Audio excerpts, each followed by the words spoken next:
I'm pretty sure you guys know that in Hungary, the people have taken their country back. This is what the press was saying. Hungary was under foreign occupation, under the Viktor Orban dictatorship, but the people voted the dictator out. They taken their country back by electing someone that used to be in Orban's political party. And because the person absolutely loves and adores the European Union, then it means that democracy has prevailed. And it has prevailed so much that now the people in charge are making sure that the Hungarians can never elect for Viktor Orban again. And they're also making sure that the current president that was elected incorrectly, part of the people that stolen the country from the Hungarians, is going to end his term a lot sooner than expected. So the Hungarian president came out and he had a dramatic video message announcing that the democratic rule of law in Hungary has come to an end because he was unlawfully removed from office. Nothing like this has ever happened in modern European history. Has he heard of Romania? A puppet will now be installed in his place, but that person's mandate will be illegitimate, says the Hungarian president, from the very beginning. At the same time, the governing parties have barred their political opponents from standing in future elections. These are the very people who spent decades calling Viktor Orban a dictator. Yet the moment they won a democratic election, they turned against both him and democracy itself. They did not act on their own. They did it with the support and at the direction of Brussels. The European Union is increasingly behaving like an illiberal authoritarian empire, determined to tell people what they may say, what they must do, and whom they are allowed to vote. Okay, so let's see how many of these things are actually true and how many of them are false. It is an exaggeration that nothing like this has ever happened in modern European history. In my country, they canceled elections, for example, so no, it has happened in modern European history. The other one is that what is happening to him is illegal. Now, this is the interesting part, because I actually looked it up. So, basically, what they are doing is they are changing the constitution, and in order to do this, they require an overwhelming majority, which they have, right? So basically, by changing the constitution, they are removing the president. In other words, they are not basically saying that the president has violated the existing written constitution, right? Not saying that. They're not saying that the president has done anything wrong or that he is illegitimate, but what they do is they change the constitution specifically to get rid of the president and of people like Orban, right? By installing terms, they're basically making sure that any politician over a certain age that has been in government for a while cannot ever run for election. Now, here's the interesting thing, right? This isn't particularly a bad law per se. Like many Americans, for example, they hate the fact that they have like these career politicians that seem to rot in their chair. Like, unironically, in America, politicians die on their fucking seat. And so many are saying, like, why can't we have a term limit to politicians? Now, normally this is fine, but you're not supposed to use it retroactively. Like, in a normal situation, you pass the law, and, like, once that law is passed, then it starts to have the clock ticking to allow the current political class to groom the young people, right? In order to make sure that if all right, well, in 2 terms, I'm up, like, the party can start grooming the next generation.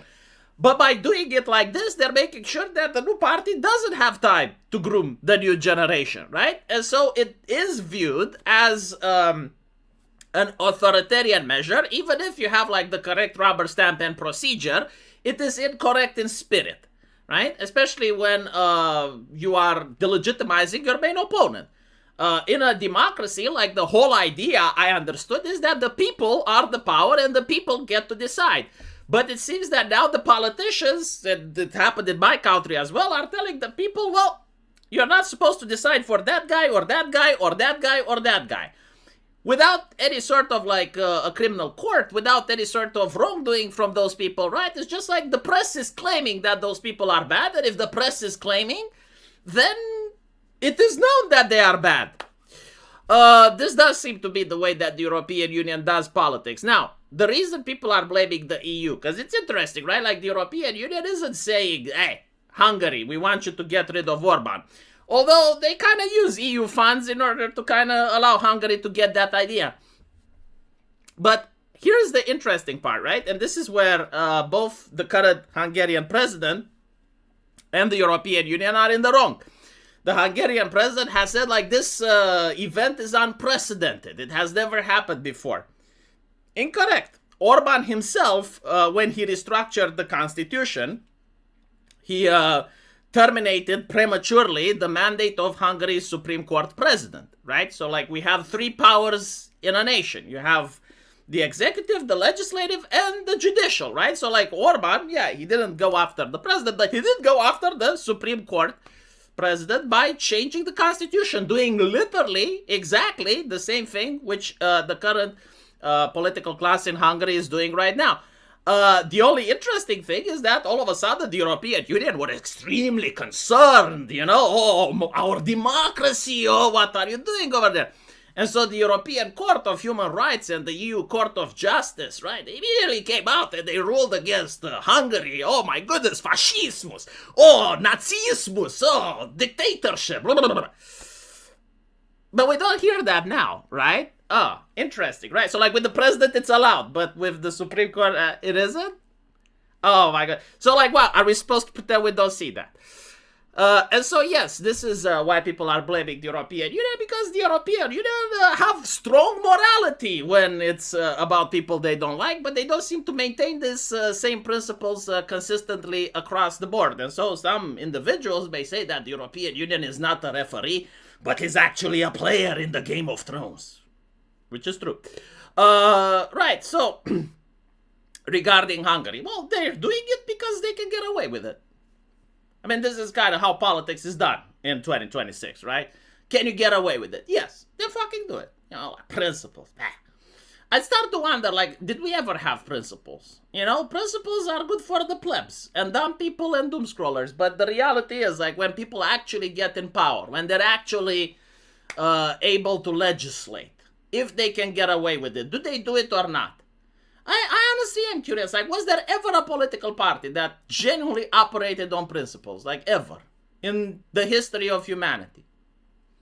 It seems to be, it's like, yes, like, political parties do whatever they're allowed, right? Like, unless there's some pushback, and in this case, I don't think there will be, there we go, right? And the thing is, like, a lot of individuals say, well, I mean, the European Union is like, yeah, but the European Union has the support of Europe. Sure, I mean, they use the European taxpayers in order to create propaganda and to manipulate people with the press and social media algorithms and digital safety acts and all of the other machinations. But at the end of the day, no, like, overwhelmingly, the European Union has support. Like, I guarantee to you, you think I'm lying, but I'm not. If you make a referendum right now in the European Union and you get every single European to vote, more than 50 plus 1% will agree that the current EU is a good thing and it should stay. And you can see, like, how many people in the European Union actually despise the United States right now. You think I'm lying? I'm not. I'm generally not. And this is the result of all the millions of euros pressed into journalists, influencers, academia, schooling system, right? Social media, in order to create this mentality. It's a very interesting soft power, but so hopefully you guys understand what's happening in Hungary, and let me know what you think. As usual, I'll see you in the comment section, and also I have a live stream, right? There's a link into the pinned comment. It will take you to my live stream. I'm noticing I'm receiving far and far viewers because I don't advertise, so I should advertise every now and then. Yes, you can click on my live stream. I live stream every day. I'm a very funny guy, right? We can talk about things like this, and I'll see you in the comment section. Take care.